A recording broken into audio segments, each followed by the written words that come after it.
So we're talking about my video on the Christian God claiming to be one God so as to promote the idea of monotheism, when it's obvious to a polytheist that the three separate persons do indeed mean polytheism. The comment says, she said the idea of a God that is three separate beings doesn't make sense when she wears the symbol of Hekate, one of the most well-known deities of the sort. To my knowledge, Hekate never says in any of her mythology that you must regard her as one being, not three separate beings. She has no interest in promoting monotheism as a requirement, which is my exact problem with the Christian God's three persons in one nonsense. My biggest disagreement with the implied meaning behind this comment is that Hekate doesn't use the idea of her triplicity as a way to gain power through manipulation. I don't per se have an issue with the doctrine that the Christian God is one being with three parts. I have an issue with Christians claiming this as a stepping stone of gaslighting and manipulation. If someone says to me, Hekate says she's three goddesses in one, but I think she's actually just three separate persons, then I would say,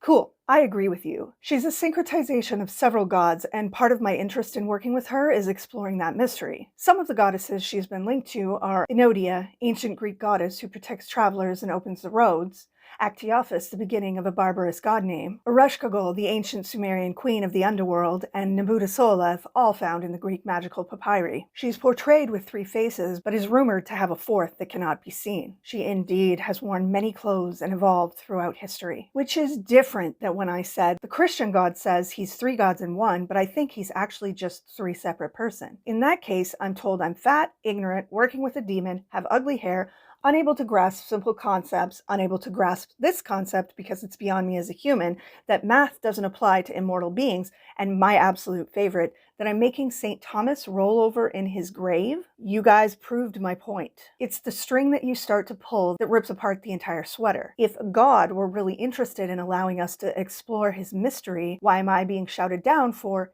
exploring his mystery? Oh, right, because no one is allowed to question God, which isn't abusive or manipulative at all, because anyone who questions is a... How do you argue with that? You don't. That's the point. It shuts down conversation. You guys proved my point.